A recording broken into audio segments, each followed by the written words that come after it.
the Agile Uprising Podcast.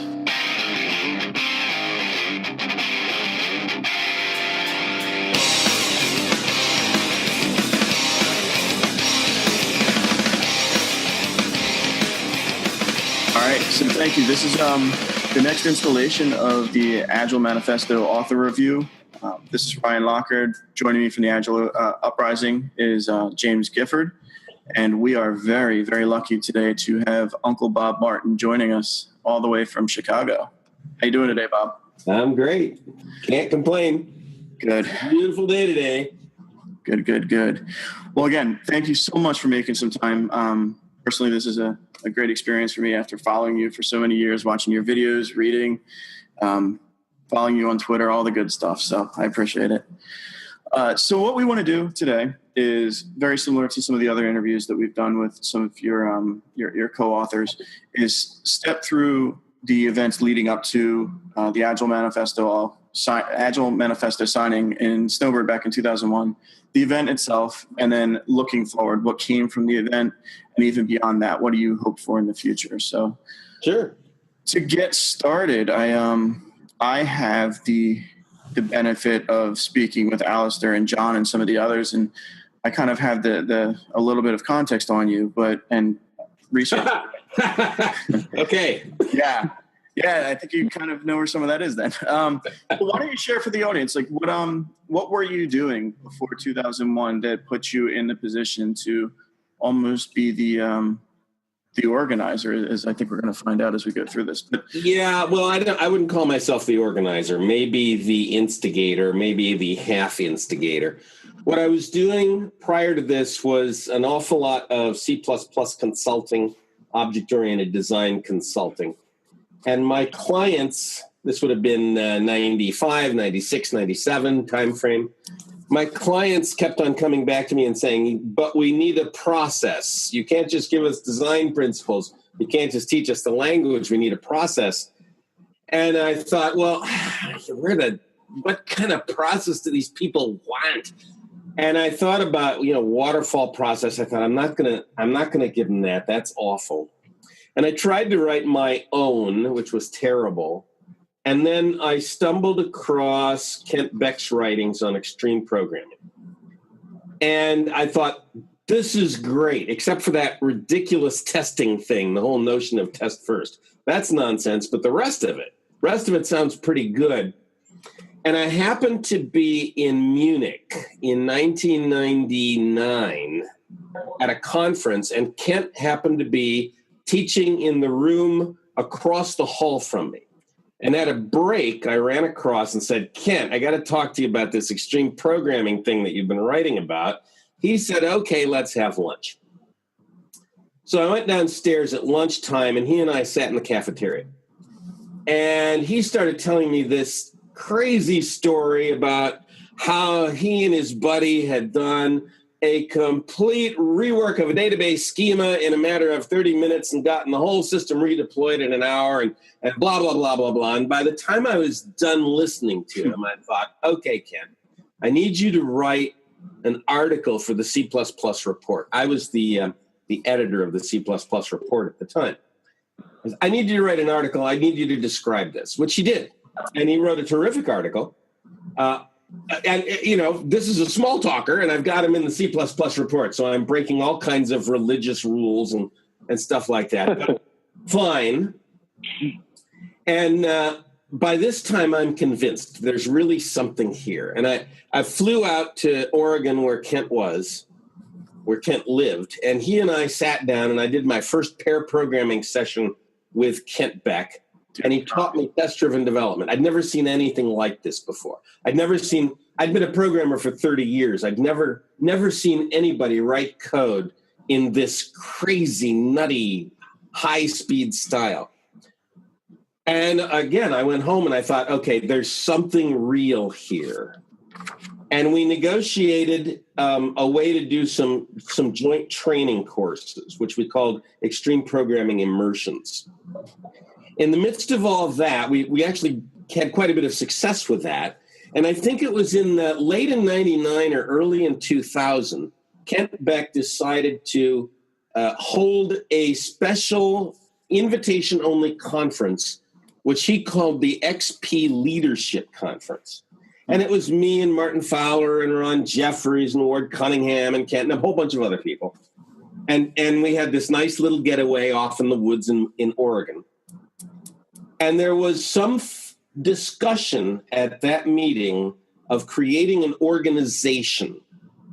And the folks there just plain didn't want to do it. Don't want an organization, don't want to do it. And I got frustrated with that. I thought, we need an organization. There should be an organization. And I said so. And then at a break, I was walking somewhere, and Martin Fowler runs up and says, Bob, or actually he calls me Robert, English accent, is English Boston accent. We need to talk. So he and I met a few weeks later in Chicago, and we just sat at a lunch place and said, we need to have a group of people from the extreme programming community, the Scrum community, the feature-driven development community. We need to get Alistair's got to be there. We need to get them together for a summit so we can get all of these like-minded people to share their ideas. And I used the word manifesto. I said, okay, we need to have a lightweight process manifesto. And Martin was on board. We came up with an invitation list. And Alistair was one of the people on that list. And as we started emailing out to this list, we said, the Lightweight Process Summit, join us for the Lightweight Process Summit. Alistair wrote back and said, well, where are you going to have it? And we said, well, we don't know. We thought maybe some Caribbean island somewhere. And Alistair said, no, let's do it here at Snowbird. And I'll take care of all the logistics, which he did. So if you want to talk about an organizer, it was really Alistair that did all the organizing, right? I'm sorry to interrupt, but when I spoke with Alistair, I think he's giving you the hat tip that you're giving him. So the two of you are being selfless to each other here. He did all the legwork. He set up the hotel. He did all the real organizing. And I think Anguilla was it was Anguilla the Yes, it was. It was Anguilla, Dave Thomas's island. Yeah. Big Dave. So Alistair did all the legwork. Alistair and Jim Highsmith did all the legwork. And we all showed up. And it was amazing to me. Alistair actually augmented the invitation list quite a bit. So he sent out even more invitations. That's how we got people like Ari. And we all showed up at this meeting, which was incredible to me that all these people actually showed up. And I stood up for about 30 seconds and said, gee, I think we ought to write a manifesto. And that was kind of the last contribution I made. That's awesome. So actually, before we jump into the event itself, which I now have more questions since you were a very astute observer, I just want to point out, it's like your first pair programming exercises with Ken Beck. That's like learning how to shoot a basketball with Michael Jordan. I don't know anybody else that has the opportunity to say such a thing. That's awesome. It was a very eye-opening experience. And it was my first introduction to real test-driven development. And it literally shook me to the core. I had been a programmer for a very long time. No one was going to show me anything new about this. Just for nostalgia, do you know what it was that the two of you were programming? Sure. It was a Java application. It was written in Visual Age for Java, the IBM platform that failed so horribly. And the application itself was called Sparkle, and it was the animation of the tip of the Cinderella fairy godmother's wand. The little drippling sparkles that fell from the tip of her magic wand. That's what we were working on. Can I tell you that's like, of a billion things, that would be the billionth guess I would have made? Yeah, well. And just a little more nostalgia for me. If you were to write your own process that you started down, what would you name that one? Oh, I had written it. It was dismal. I called it culled, CULLED, culled object design. I can't remember what the E stood for, but it's spelled code. I think you missed a market opportunity. Yeah. You really should have saw that one through. Yeah. Yeah. It was awful. James, any questions before we jump into the event?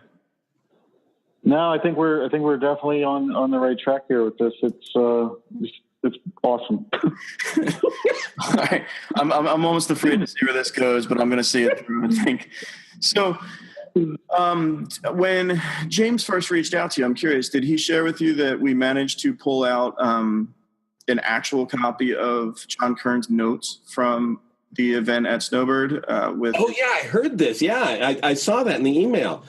Are you going to publish them? They are published now. I'll make sure I get you a copy. I'm sorry you don't have it in front of you. I think watching your reaction to see what you guys were contextually thinking back then would have been cool. I was there at Snowbird about a year and a half ago. First time I'd ever gone back. And I was at a client, and they said, hey, have you ever been back? And I said, no. Well, let's go. And we went there, and we actually went to the room. And the room is still there, and it's still intact. And I took some pictures. I actually wrote the first words of the manifesto on the board and took a picture of it. And it looks just like it did. Anyway, sorry. Go ahead. No, that's awesome. I actually was enjoying that. So you started going down the path I was going to take you. Then you have you were there. You said a year and a half ago. Just drawing that room back in your mind right now, putting yourself in the framework in the context or in the setting. Day one, minute one, you guys kind of, I think, naturally clustered into a circle or a semicircle, correct? Oh, gosh. So the room was, the aspect ratio of the room was long and rectangular. There was a whiteboard at the far end, and then this kind of long hall-like effect. So there was no way initially for us to do a circle. The famous picture does have us standing in a circle, but originally we were just kind of in chairs, sitting around in a kind of a random order. I got in front of everybody, and they were looking at me, and I waved my hands around and said, manifesto this, add more, lightweight that. And then I sat down, and after that, it was just kind of a free-for-all. It was, I think it was Martin Fowler who started to impose some order on the scene within a few minutes by suggesting that we all start writing issues on index cards and throwing them on the floor, which we did. And I think we spent about, a half an hour just writing issues. And we had this mass of cards on the floor. And then we went through this exercise of grouping them together, the similar ones. Oh, that one's similar to this, that one's similar to that, and separating out the different ones and creating piles and then prioritizing the piles. I don't remember much about this. Do you remember any one card that you filled out and what you would have written on that card? No. Nothing. I know when speaking with Alistair, he blamed all the damn XP guys for having the index cards because they all came prepared for the exercise.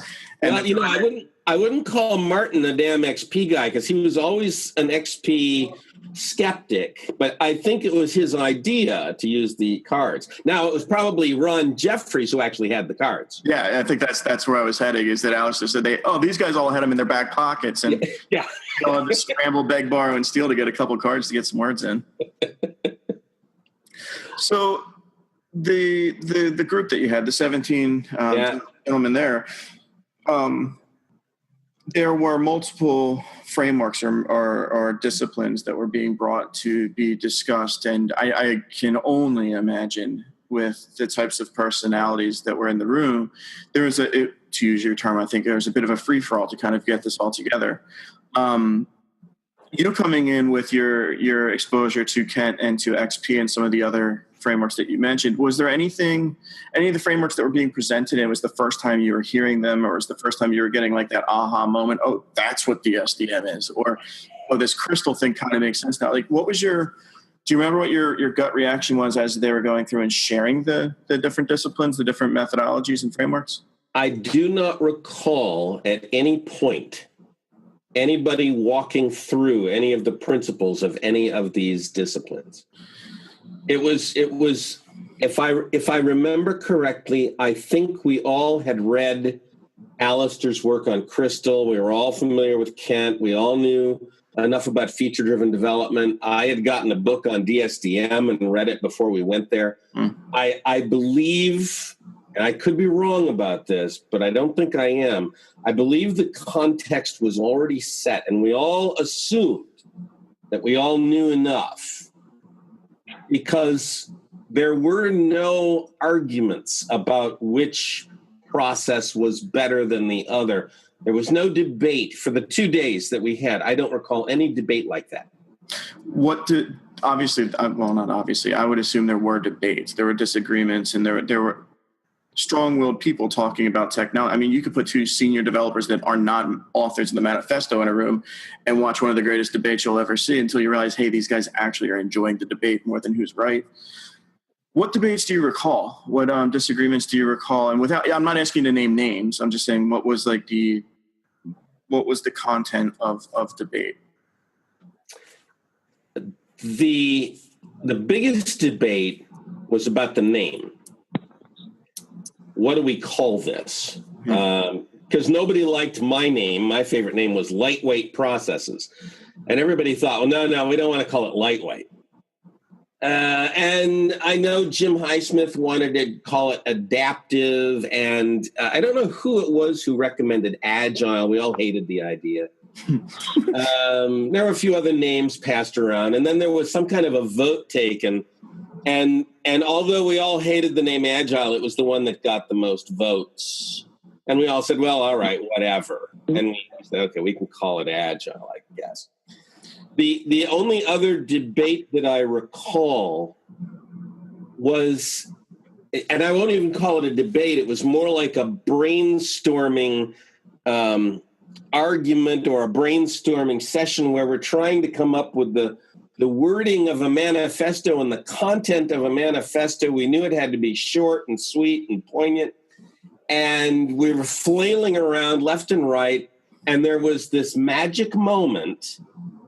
And no one remembers who it was now. I believe it was Ward Cunningham, but other people believe it was someone else. Some people think it was Martin Fowler.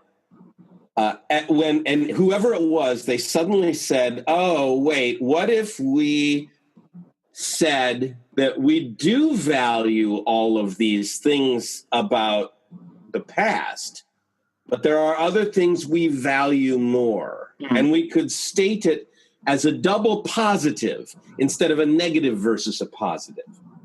And the whole room kind of went, and the words just appeared on the board in fairy dust. The application sparkle just went crazy on the board, and the whole manifesto appeared. The word sparkle has shown up more in this conversation than I expected it to this entire year. So, first of all, I know in speaking with some of your cohorts here, some people claim to know who brought that notion forward, that this over that, yes. And they refused to even name names because they said it was more of a product of the collective than any one person. So I think it's interesting, the brotherhood or the fraternity that you guys managed to form in that room over those days. I think taking a little bit a step out of the manifesto and Agile itself, I have a quasi-personal question. You guys split the day up into thirds. You did a morning session, afternoon recreation, and an evening session. And everybody's afternoon recreation was somewhat different. Some folks went skiing. Some people went to the hot tub. How did you feel your afternoons as you best remember it in between the morning and evening session? I have no recollection at all. Are you skiers? Are you a skier, sir? No, I'm not a skier. I know I did not go skiing, and I know I did not go into the hot tub, and I didn't go to the bar, and there's not much else to do there. So you went and organized index cards that were thrown on the floor, I assume. But the year was 2001. I was in the middle of writing a book. It's very possible I went back to my room and just wrote, which is not uncommon for me. That's awesome. So let's fast forward a little bit then to the last day when everything sort of, well, in my mind, and I actually don't know the answer to this, did the values come first, then the principles?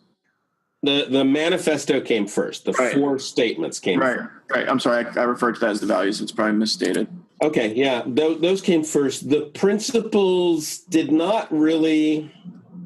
I think we had a rough notion of the principles, but I don't think there was a long list of them. The agreement was that we would all retire back to our homes or wherever we were, and for 2 or 3 weeks, we would negotiate what these principles were.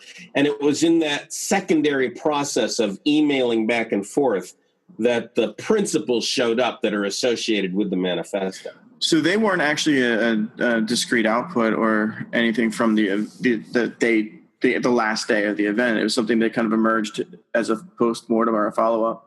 It definitely emerged. I don't remember if there was a list produced by the second day. There may have been a tentative list, but the real solidification of those principles happened in the weeks that followed.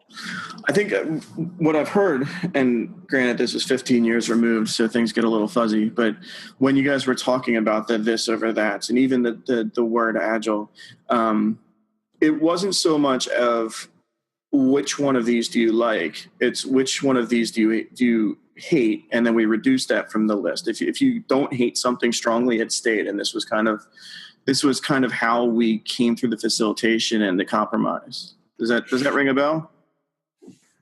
It may be the wrong word. I apologize. Just at the reaches of my memory, that kind of resonates, but I can't bring any kind of substance to it. Okay. So I'm going to start with the big question, and it's the big question. Did you see any of this happening? Like when you got on the plane to leave and you guys wrote the Agile Manifesto, did you see this, like what this is today, as the outcome? No, certainly not. Right. At least I didn't. I figured, okay, we're going to put up a website and it'll be cool and we'll talk about it for a few months and that'll be it. Most of us were well enough known that I knew we could generate some buzz, but certainly not the extent that we've seen. So we all have our own interpretations of what the Agile business or the Agile industry, or as I like to actually frame it, the Agile mindset is.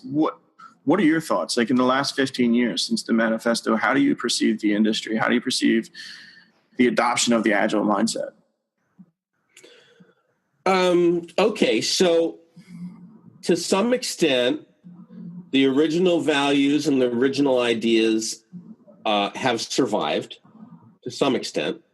And I think they're all still there. I think the dream of Agile is still alive and well. The implementations have suffered, as they always do. There's been politics, there's been machinations, there's been economic interest. All the human politics has invaded, and that's only to be expected.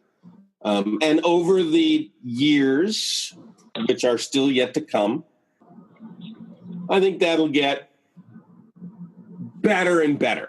It'll never quite get resolved, but it'll get better and better. But, the ideas behind the manifesto, I think, will still survive, which is fine.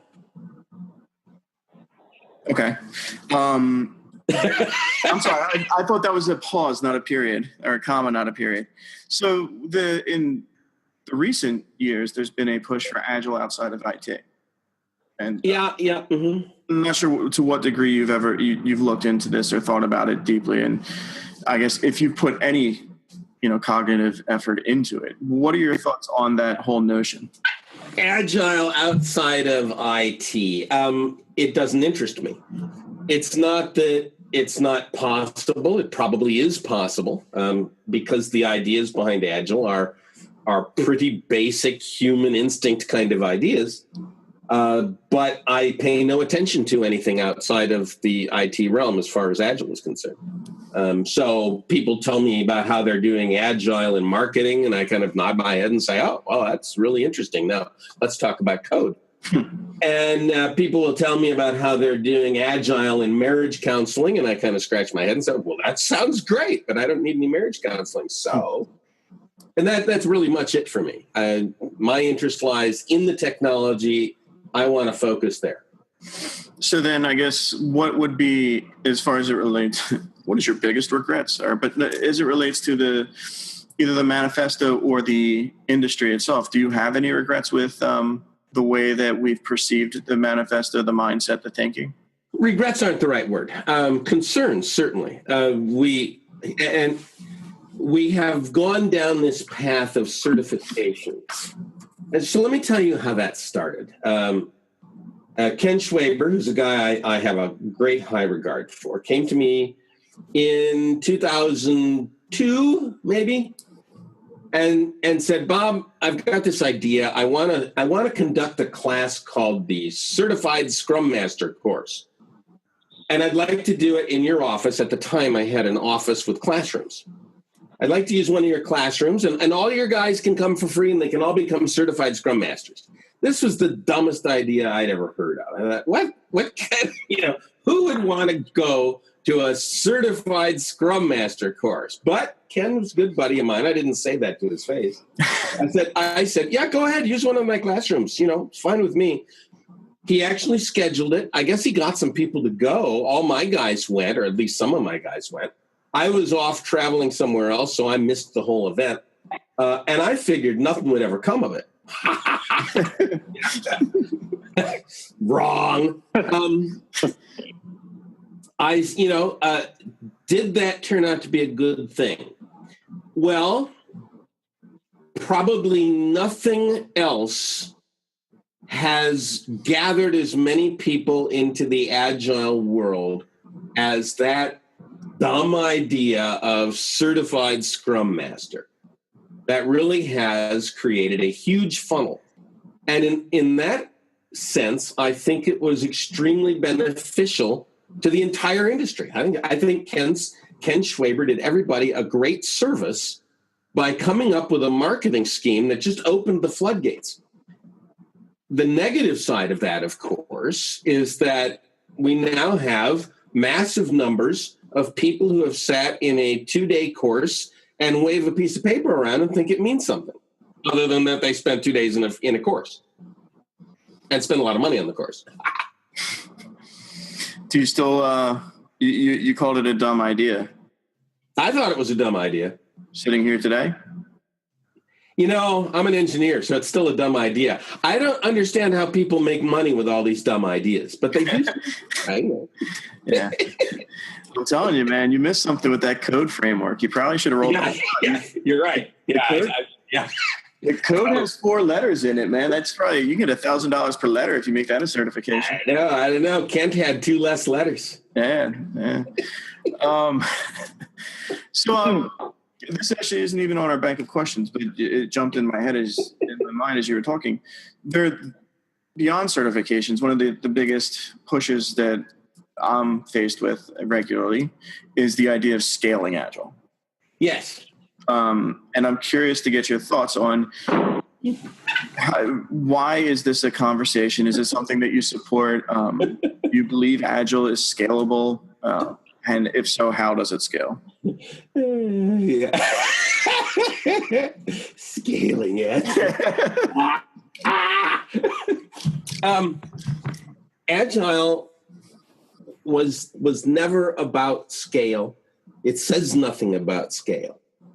The ideas behind most of the processes that we would think of as agile, like extreme programming, FDD, DSM, are all about small teams. Why do we want to scale this? What is the objective of scaling this? Why do we need to have some kind of hyper agile? Now, maybe there's a need. Maybe there is. And there are some people that I have a very high regard for that are working very hard on this problem of scaling Agile. But I will say the same thing that I said about Agile for non-IT. It doesn't interest me in the slightest. My interest is in small teams getting lots of really good work done using Agile development practices and principles. And as far as I'm concerned, that's all I care about. Mm-hmm. Let somebody else worry about the whole scaling thing. every time I read about it, my eyes glaze over. It's like, oh my God, what are they talking about? I don't care. I see all the competition. Oh, there's the I don't know what even they're called anymore. It's just, this one and that one, and there's this book and that. Fine. Somebody else can worry about that. I don't care. I'm going to focus on my area of comfort, which is nice, small teams. I like that answer. Thank you. Sure. So for those nice small teams that are practicing the, I'm trying not to say the heart of Agile, but I'm going to say it, the heart of Agile, the things that you actually believed then that you still believe now, what should they be focusing on to become stronger? How can they become better practitioners? How can they write better software? I don't want to boil Agile down into one word. That would be silly of me. But there is a word that I think is, and it's not a word, it's a phrase, that is at the heart of all of this. And it's pride of workmanship, pride in a job well done. It's all about, to me anyway, it's all about personal responsibility and personal and self-respect. You do a good job, you try to do the best job you can. You try to make your estimates as honest and accurate and precise as you can without committing something you don't know you can commit. You try and produce the best code you possibly can. You try and meet the requirements of the customer the best you possibly can. You are a professional, right? You're a professional. That's what I think is the attitude that drove us at Snowbird. The attitude that brought everybody together was, we need to figure out how to do a good job, how to be professionals. And I think that is the attitude that leaves Snowbird as well. Those 4 statements were all about this idea that, we can be proud of what we do and how we do it. We don't have to be hackers. We don't have to be slinging horrible code around. We don't have to be disappointing everybody every time we release a new version. We can be professionals. And that is the attitude that I want to see pushed out from Snowbird, from the Agile community into the industry at large. Because I think we have a really big problem there. It's interesting the way you said that because, in my very small circle that I actually have talks with or I teach to and help run workshops with, the way I say what I think I heard you say is you have to show respect for the craft of software. It's no longer about just being given specs and being the coding monkey that turns those specs into lines of ones and zeros that creates an output. We need to show respect for everything that people have done before us, the time that's been invested in us to be in the seats that we're in today, and most importantly, respect for the people that are looking to gain value from the work that we're doing. And I think, I love the way that you just said that. I think as long as I heard what you were intending to send, I completely agree. So I think this is going to be a similar question, but I'm going to risk it. For those that are entering the industry, there's college students that are starting, well, I guess even in grade school, they're starting computer science now, but those that are going to be entering the workforce, or those that are going to be starting to contribute to some open source or do the next cool thing in software, what would you tell them? What do you hope for them? How do you want to see them going forward? It's very easy as a young software developer to fall into a trap, which almost all of us fell into 30 years ago, which is that software is easy. It's just writing a bunch of code, and there's a lot of work, but there's not a lot to really understand. There's lots of languages, there's lots of frameworks. Those are memorization exercises, but there's no real deep material to learn. And that's just dead wrong. There's a tremendous amount of material to learn. There's a tremendous amount of experience to be gained. There's a lot of very good material that's been written over the last 40 years that most software developers right now have no clue about. The works of Tom DeMarco and Ted Lister and Myler Page Jones and Ed Jordan and those guys are classic works. The books by Abelson and Sussman, the Structure and Interpretation of Computer Program, is a massively eye-opening work.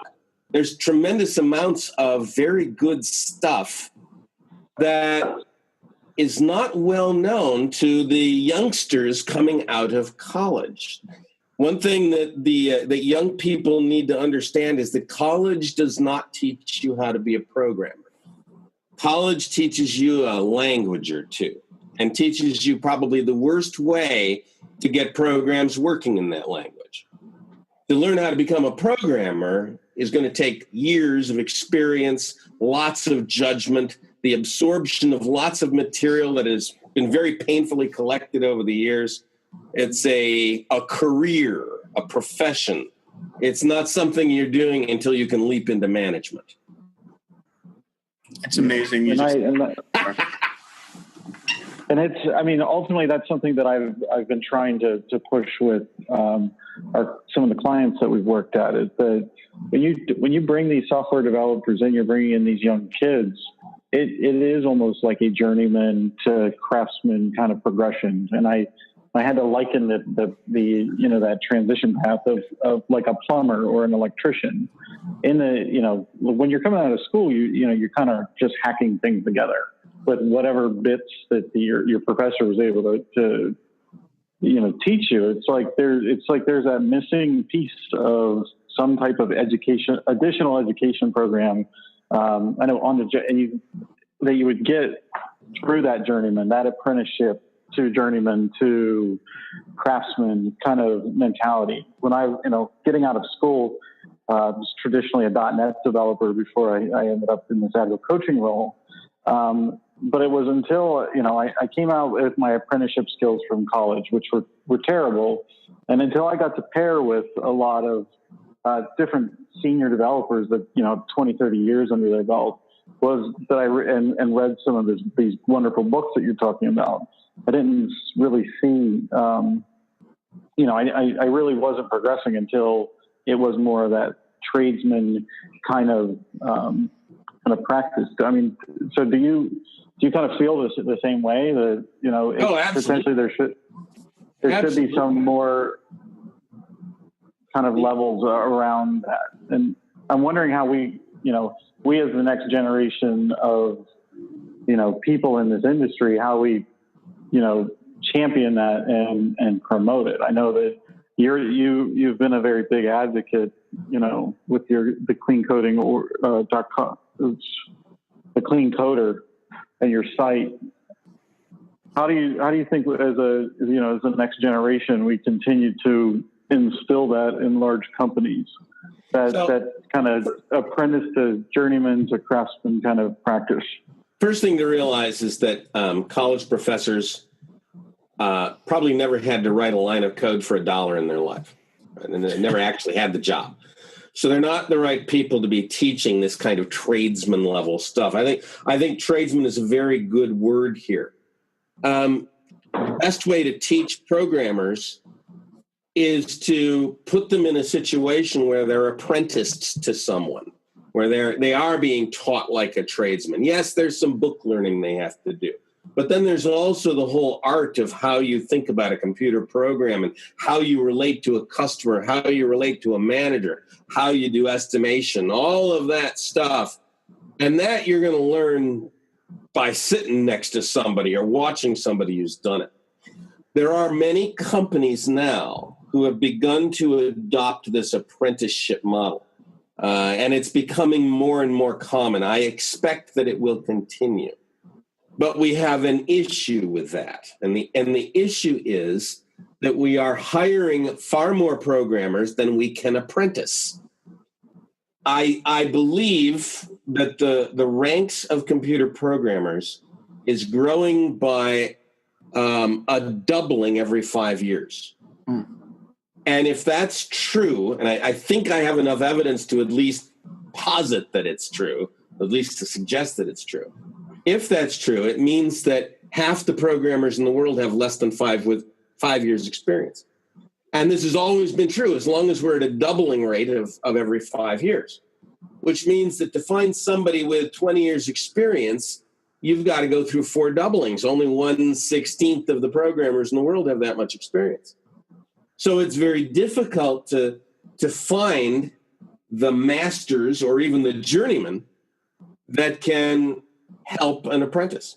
And so what we wind up doing instead is hiring a bunch of kids out of school, throwing them in a room, throwing meat into the room, and hoping that code comes out. So what's the remedy? Like, that's a hell of an interesting question. What is the remedy? Now, I like the idea of apprenticeships. I think that's a good idea. And the companies that are doing that, I think, are on the right track. But those companies aren't solving the problem of this massive growth. The massive growth is going to happen. Right.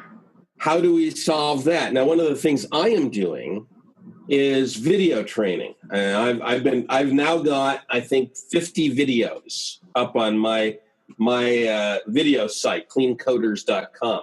And in those videos, I am the master, and the people watching the videos are the apprentices, and they can gain some of the help that I think that an apprentice could use. There are other people doing the same kind of work. There are some fascinating ideas with dev boot camps, some of which are good, some of which are awful. There are interesting ideas like that. I believe in the end, we're going to wind up with trade schools, not universities. We're going to wind up with short-term programs, short-term educational programs to get programmers up to speed so that they can enter the workforce and be taught by more senior people. But as long as we're hiring at this crazy rate, we're going to be playing this game of catch-up, a big game of catch-up. To be completely transparent, part of my onboarding for every developer that comes into my organization, I'm a software development manager. So for some forsaken reason, they've trusted me to lead some hearts and minds of software engineers. And even with that facial hair. Yeah, well, that just means I'm employed, right? It's when you start shaving that you got to worry that I'm interviewing. There you go. No, so your clean coding videos is required viewing for everybody that comes through my door. And oh wow, well that's good news. And I think to your I believe that this kind of leads into some of the dialogue you were giving. As part of our interview process, pair programming is a required step. Before we extend an offer, we actually have somebody stand shoulder to shoulder, keyboard to keyboard, mouse to mouse with one of my experienced developers, whatever level of experience that is, and we see how they interact with live code. So we understand, first of all, do they know what the hell they're doing? And secondarily, do they know how to pair? Can they, whether or not they've done it in the past, are they receptive? Do they actually share the screen and share the context? How else are you supposed to evaluate a programmer candidate, other than to sit down and write code with them? Do pilots give pilot licenses with a written exam? No, it's a 2-day certification. 2-day certification. 2-day certification. Yeah. Okay. So, out of respect for your time, I have 2 more questions, and I'm going to leave an open-ended for James if he has anything additional. But all right. What are you currently reading, sir? What was the last book you read? Or you said you're going to be jumping on a plane this evening. What do you plan to crack on the plane today? The book I've been carrying around with me, trying to grab a few minutes to read, is this one. Oh, nice. 7 concurrency models in 7 weeks, which, I thought, oh, cool. I'd probably know them all, but I'm going to read this and see what they say about all these interesting concurrency models. And maybe they'll show me something I don't know. And the first one I went through was one on really basic concurrency in Java, but I learned a whole bunch of stuff. So, awesome. What can you say? So you'd recommend it? Based on the first couple of chapters, yeah, I think it looks like a pretty good book. Cool. And then my last question, and if James has anything, he's happy to jump in here too. Other than your videos, Is there anything that you're working on that you'd want to direct people towards so that they continue interacting with you, learning from you? Any podcast, books, blogs, articles, anything? Well, I think the books that I've written are pretty well known. I'm writing another one right now called Clean Architecture. I don't know when it'll be published. I hope soon. I still have a lot of writing to do. I do a lot of blogging, which you can find at blog.cleancoder.com. I conduct training courses from time to time, and you can find them on cleancoder.com. And I think that probably covers everything. Perfect. Well, that wraps it for me. James, did you have anything that's been scratching at your brain? Well, the last thing that I really wanted to ask you about was the work that Woody Zoll's doing now with the mobbing. It's been the great debate around the office here around mobbing and the benefits of it. So I was just wondering how you felt about the mob programming. I'm in the more positive mindset of it because I'm really trying to get these folks to focus on the journeyman to craftsman kind of progression. And I see that as a tool to kind of get there. So I was just wondering about what your thoughts are on the mobs. So I think we made a mistake in the early days of extreme programming when we put this huge emphasis on pair programming. And don't get me wrong, pair programming is really valuable. But we emphasized it to the point where people started reacting, saying, well, you guys just want to pair all the time.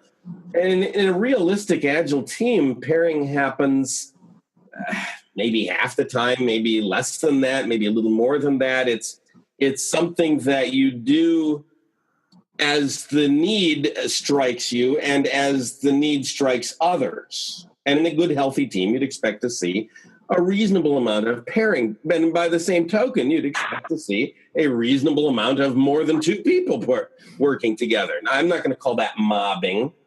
I think the mistake that we made in extreme programming was that we pushed it too hard. I wonder if that pushing isn't also being done too hard on the mob side. On the other hand, what's wrong with it? I mean, get 5 people, 6 people together and hack out some code together and all comment on it. Sounds like a great idea to me. Anyway, it sounds like fun. Nice. James, did you have anything else? No, I think that was the last thing that was really chomping at me to talk to Uncle Bob about. So, Uncle Bob, I really appreciate your time, and I think, Brian, if you don't have anything else, it's a great place to end this on a high note. No, I completely agree. It was better than I hoped for. So thank you. Well, thank you very much. All right. So this will be posted up on the agileuprising.com on our podcast series. And we hope to bring you more with the Agile Manifesto authors in the very near future. So thanks again, Bob. All right. Thank you, guys.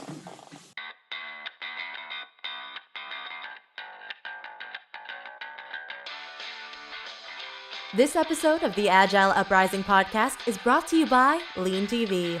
Lean TV for the Apple TV allows anyone to run and participate in lean coffee-style meetings. This is great for business, brainstorming, family planning, or anything else. Lean TV takes care of the notes, voting, prioritizing, timekeeping, and advancing, all without the need for a meeting facilitator, boards, sticky notes, etc. Hundreds of notes can be written and discarded in an instant. Along with the Apple TV app, there are free companion apps on iOS and Android. No internet connection needed. Visit leantv.io for more info.